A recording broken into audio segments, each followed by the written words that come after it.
From Cornwall to Birmingham and Johnston and Bexhill, here's Ruben Spire on the radio.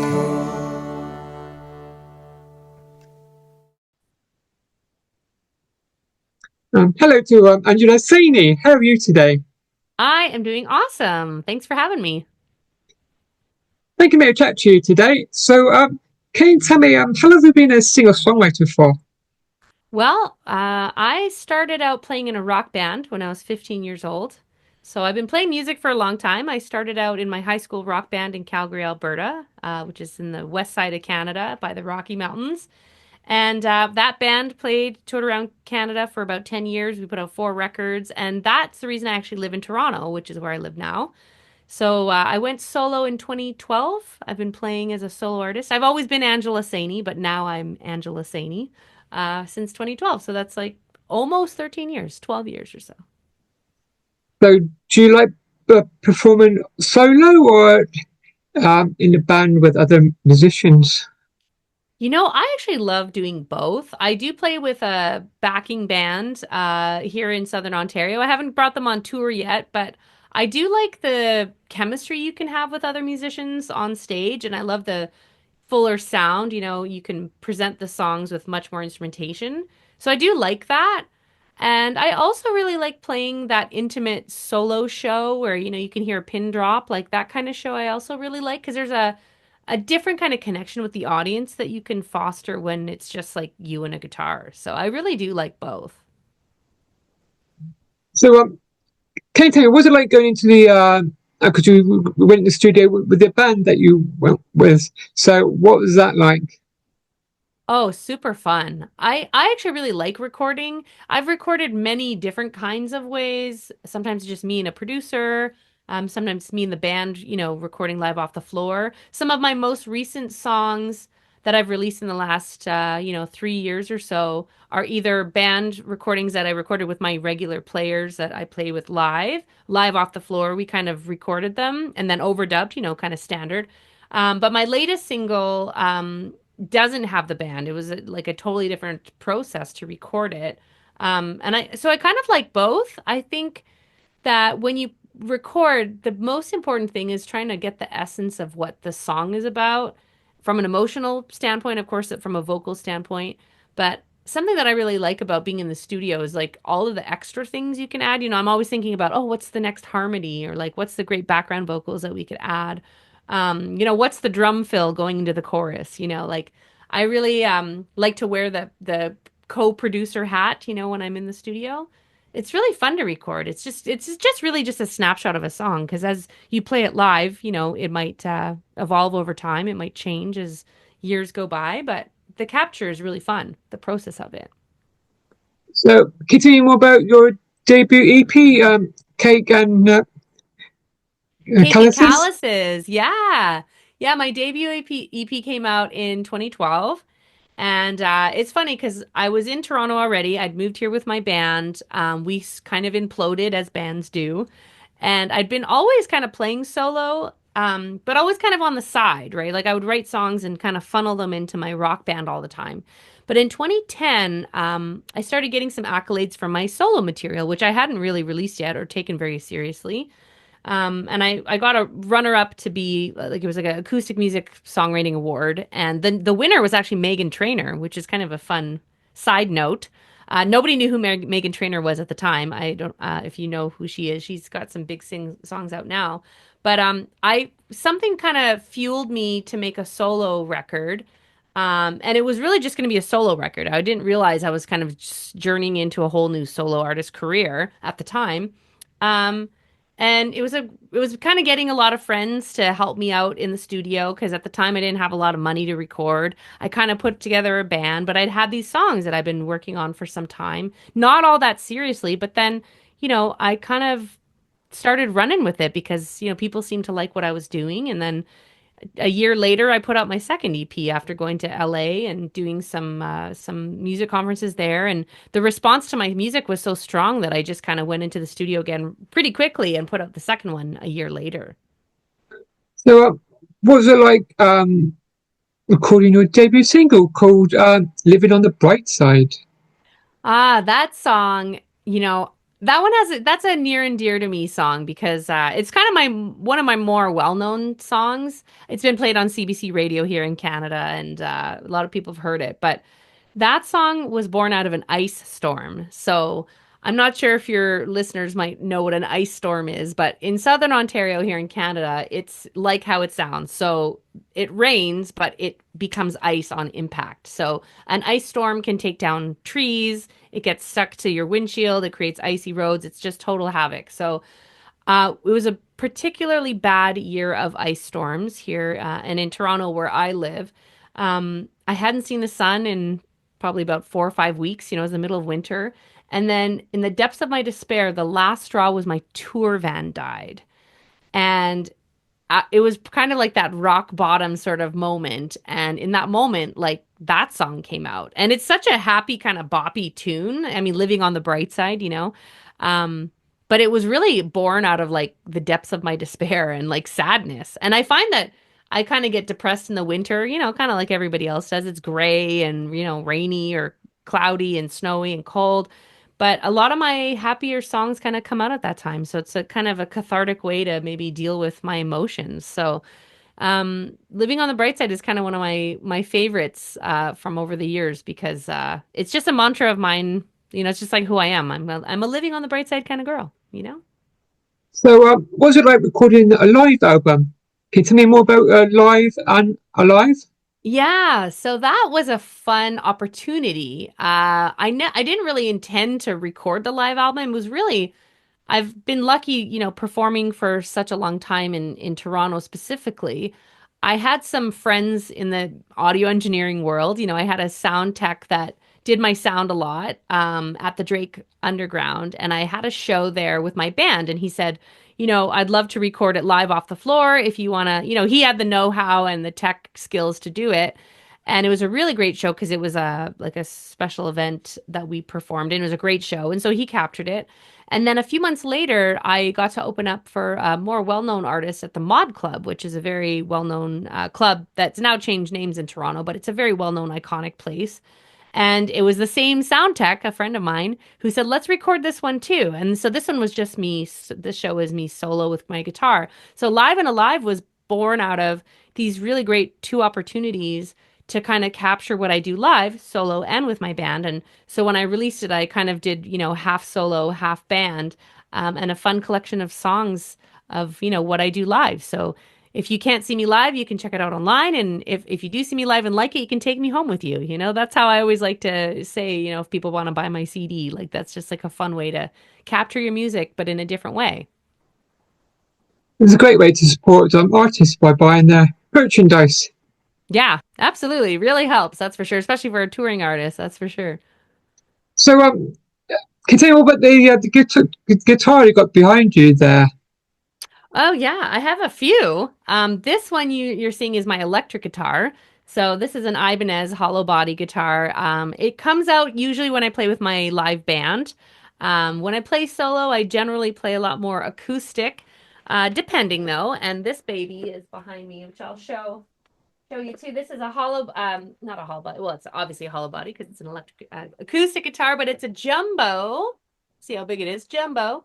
It's a jumbo Epiphone. And this is my main guitar that I play almost always. I have a few more kicking around that I record with and stuff. So, but it's this is my home studio.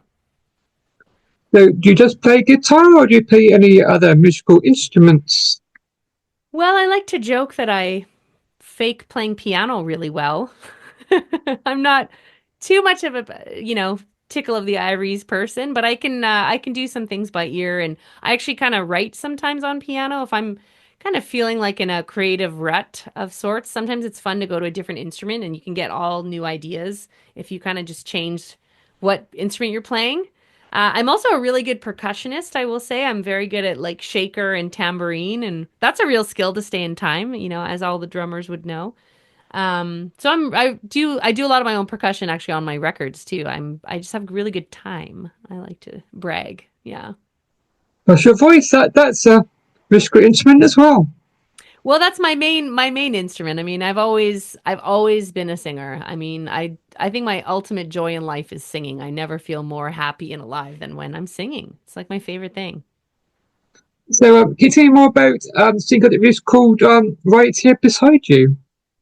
Yeah, right here beside you is a song I wrote for some friends of mine who are getting married. And I'm not much of a love song kind of sappy girl in my, my recordings. You don't find too many love songs in there, but that was a really fun experience to write a song kind of like dedicated to them. And I did sing it at their wedding. I didn't record it until after, but when I wrote the song, I did perform it at their wedding. And one of the things that was a bit of a challenge because I'm a bit of a crier at weddings. They sometimes can be, you feel a little moist-eyed and you feel a little sniffly, and trying to sing and crying don't mix. So luckily I was able to, kind of get over my emotions of the wedding part by the time I had to sing, because that little frog in your throat, well, that guy will, ruin your whole song. So I was able to recover from that really easily. So, can you tell me more about the album that was called "Hope on the Stereo"? Yeah, Hope on the Stereo came out in 2019, and that was took about 3 years to make that record. I'd written, I think, 33 songs in my home studio and really like done a lot of demos to prepare for that record. And that one was recorded with my band, almost all the same players that I play with currently too. So that was a really nice experience to play with the guys in my band. And also I recorded the vocals and the acoustic guitar parts here in my own studio. So I really had a lot to do with the production of that album, and I'm really glad that I had that experience. It was a very different way to record, actually, kind of Frankensteining it together in a sense. It was like the band parts that took about 2, 3 days with the band to lay down the tracks, and then adding my parts after, which I really had time to ruminate in, like what would the harmonies be, and making sure the vocals were exactly what I wanted, because I was, had full control over the vocal tracks. So it was a really fun experience, something I'd never really done that way before. It's usually kind of like one or the other. You just like record it all with the band or not, or with a producer. I mean, I did have a co-producer on that album, but it's definitely like a nice body of work that took a long time, but really kind of reflects where I'm at in a, positive way. And the words, Hope on the Stereo, the title, comes from a lyric in one of the songs on the album, but it really does reflect sort of my my mantra in life, I guess, again, which is, you might have go through dark times, and there's also, there's always darkness, but you wouldn't know there was light if you'd never been in the dark. You kind of need them both. Darkness and lightness have to coexist. And when they do, there's always hope on the stereo. That's sort of where that sentiment comes from. So, can you tell me more about your band members? I mean, is there in Yeah. your band? Well, now we're a five-piece lately. So, if you go on my YouTube channel, you might see a few live shows that are with a five-piece, which is nice because I've been kind of adding pieces as I go, and it's really fun. I've had some great opportunities to perform some bigger stages too. So, I play with a drummer named Dave Suffren-Disler, and he's been playing in my band for about 9 years. He plays drums, percussion. He also sings background sometimes. Jeff Scale, who's been my bass player for about the same time. And fun fact, he used to play in my old electro rock band. So we go way back. He also was on a record I made with a band called Drive Faster. He's not from Calgary, so he's not an original band member, but I've known him for a long time. And now I play with a guitar player named Josh Pichet. And before that was Francois Martin, who ended up moving away because of COVID. He ended up leaving Toronto. So he's not in the band anymore, but we are still good friends. And then Jennifer Wakefield, she's kind of a new addition in the band. She plays tambourine or percussion, xylophone, and Living on the Bright Side. And she does some beautiful harmonies live. And it's really nice to sing with her because our voices really blend nicely together. So, COVID must have been a pretty hard time for being a singer songwriter and a musician. Say again, it's a hard time? Yeah, during COVID, it must have been quite hard Oh, for you yes. and your band. Well, yes. I have a lot of friends that had it way worse than me. I mean, I have a friend who was stuck in upstate New York when they closed the borders. They closed the borders between Canada and the US. And I know a lot of people that were worse off. However, we have something called the Juno Awards, which is kind of like the Grammys. If you're familiar with the Grammys, we have our Canadian version called the Junos. And I was on a plane, going from Toronto to Saskatoon, which is where they were hosting the Juno Awards on March the 11th or 12th of 2020. And up until this point, they had said, yep, we're going ahead, we're going ahead. And basically, when me and half of the music industry of Canada landed on this plane, they decided to cancel the Juno Awards. So it was kind of a last minute shock. And also, I'd had some tour dates booked in Alberta. So I was planning a whole tour. So luckily, I was stranded with my parents in Calgary, in Alberta. So it wasn't the worst thing. However, one by one, all my shows were canceled. And, it is devastating the amount of work that goes into planning a tour, preparing a tour, promoting a tour, and then to have it kind of disappear, is devastating. But again, so many other people had it much worse than I did, all things considered. So, um, I try not to dwell too much on that, but I'm glad to be back at it, and now I perform live again. I mean, I did a lot of these things, screen shows and live streams, and I embraced it just like everyone else did. But there's nothing like playing to a real audience. I mean, that's just magic. So, continuing about your Christmas single that released called "Sweet Combination." Well, that's a fun experience I just got to write to picture. So this song is going to be in a Hallmark movie. It's coming out, we think next year now, because we're not really, I thought it was coming out this year. We don't know if it'll be Hallmark or Netflix, but it's definitely a Christmas movie. It has all the, sappy love story and Christmas, and it's got the perfect, plot line for a nice holiday movie. And I had a unique experience and opportunity to write the song to picture. So I got a copy of the rough cut.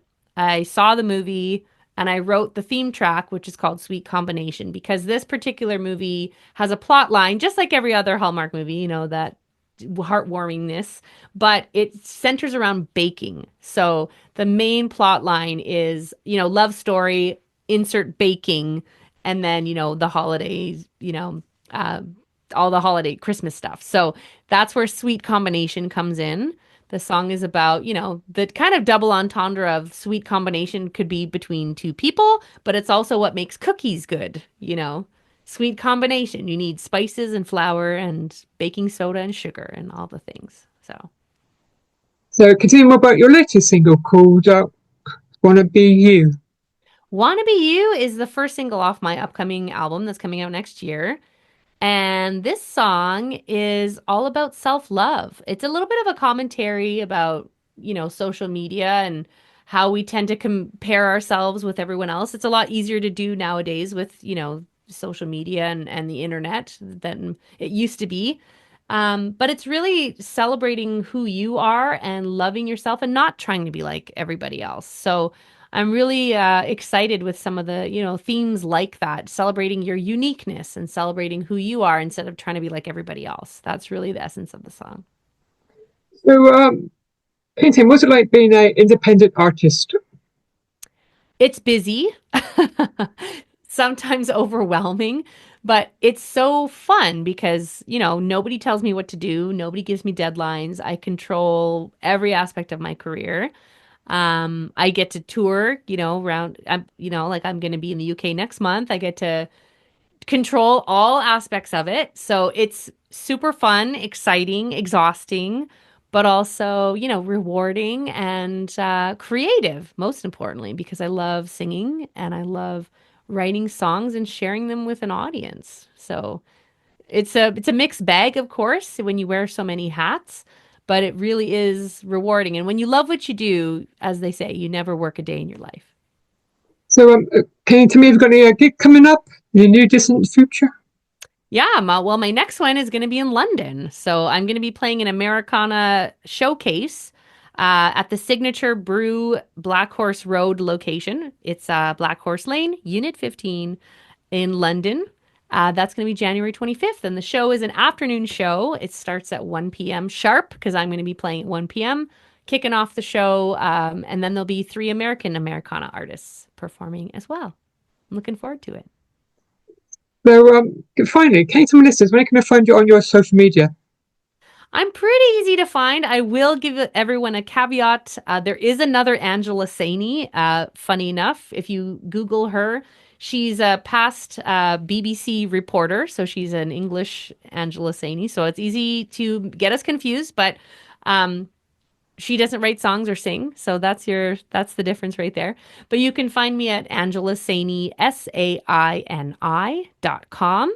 I have the .com. You can find me on TikTok and Instagram and Facebook, and most of those handles are Angela Saini Music. So Angela Saini Music. Thank you for letting me chat to you today. Yeah, this has been so fun chatting with you. Thanks for having me. Enjoy the rest of your day. You as well. Thanks. Goodbye. Bye. Bye.